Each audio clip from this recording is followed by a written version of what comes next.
ఇవాళ వరంగల్ నల్గొండ జిల్లాలో KTR పర్యటించున్నారు. Graduate MLC ఎన్నికల ప్రచార సభకు సంబంధించి ఆయన ఈ పర్యటన ఉంటుంది. వరంగల్ నల్గొండ ఖమ్మం పట్టభద్రుల ఓటర్ల సమావేశంలో ఆయన పాల్గొనే అవకాశం కల్పిస్తోంది. దీనికి సంబంధించి మన అప్డేట్స్ మా రిపోర్టర్ వెంకటరెడ్డి నాటి తెలుసుకుందాం. వెంకటరెడ్డి చెప్పండి.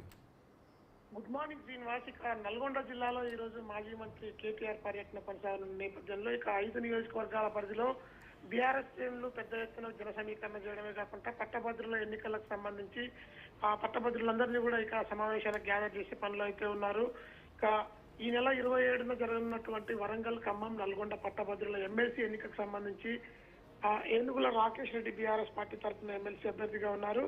ఆ అభ్యర్థి గెలుపు కోసం కేటీఆర్ ప్రత్యక్షంగా కూడా ఇటు వరంగల్ నల్గొండ జిల్లాల్లో పర్యటిస్తూ కూడా సపోర్ట్ గా ఎమ్మెల్సీల పట్టభద్రుల ఎన్నికకు సంబంధించి గ్రాడ్యుయేట్స్ ని కూడా ఎన్నికల్లో ఓటేసే విధంగా మోటివేట్ చేస్తూ ముందుకు సాగుతున్నారు. దీంట్లో భాగంగానే 11:30 గంటలకు హైదరాబాద్ నుంచి కేటీఆర్ ఇటు నల్గొండ నియోజకవర్గంలో వరంగల్ నల్గొండ ఖమ్మం పట్టభద్రుల ఓటర్ల సమావేశంలో పాల్గొంటారు.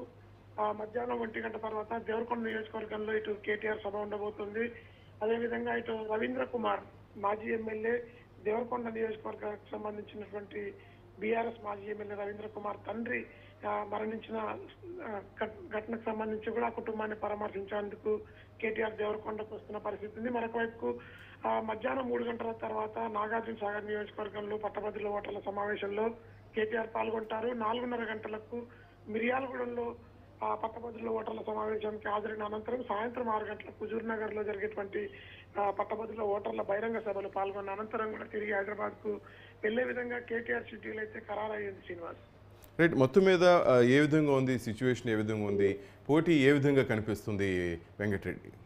3 ప్రధాన రాజకీయ పార్టీల అభ్యర్థులతో పాటు మొత్తం 52 మంది ఎమ్మెల్సీ ఎన్నికల్లో ఓటుకు వినియోగించుకునే విధంగా బరిలో ఉన్నారు. ఇక దాదాపు 4,63,000 మంది పట్టభద్రులు, గ్రాడ్యుయేట్స్, ఉద్యోగస్తులు, మేధావులంతా కూడా ఈ నెల 20న జరిగినటువంటి ఎమ్మెల్సీ ఎన్నికలో తమ ఓటుకు వినియోగించుకునేందుకు రిజిస్టర్ చేసుకుని ఉన్నారు.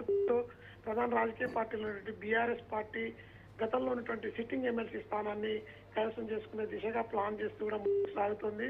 ఇక కాంగ్రెస్ పార్టీ తరఫున జర్నలిస్ట్ గా పనిచేసినటువంటి తీన్మార్ మల్లన్న అలియా చింతపండు నవీన్ కుమార్ గతంలో ఒకసారి ఎమ్మెల్సీ ఎన్నికల్లో పోటీ చేసి ఓటమి చెందారు. ఈసారి అధికారంలో కాంగ్రెస్ పార్టీ ఉండడంతో ఆ పార్టీ కూడా ప్రధానంగా ఎమ్మెల్సీ సీట్ ని కైవసం చేసుకునే దిశగా పావులు కలుపుతూ ముందుకు సాగుతోంది. ఇక బీజేపీ పార్టీకి సంబంధించి గుజ్జుల ప్రేమేందర్ రెడ్డి కూడా బరిలో ఉన్నారు.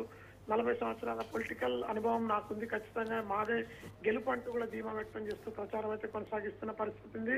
ఇక 3 వ్యక్తులు గుజ్జుల ప్రేమేందర్ రెడ్డి, అదేవిధంగా తీన్మార్ మల్లన్న, ప్రస్తుతం ఇక బీఆర్ఎస్ పార్టీ తరఫున ఎమ్మెల్సీ ఎన్నికల్లో పోటీగా ఉన్నటువంటి ఏనుగుల రాకేష్ రెడ్డి, 3 కూడా బీఆర్ఎస్ పార్టీకి రాకముందు కూడా ఇటు బీజేపీ నుంచి వచ్చిన వ్యక్తే ఏనుగుల రాకేష్ రెడ్డి. అదేవిధంగా తీన్మార్ మల్లన్న కూడా గతంలో కాంగ్రెస్ పార్టీ నుంచి బీజేపీలో చేరి బీజేపీ నుంచి తిరిగి మళ్ళీ కాంగ్రెస్ బూటికి చేరుకొని ఇక్కడ పోటీలో ఉన్నారు.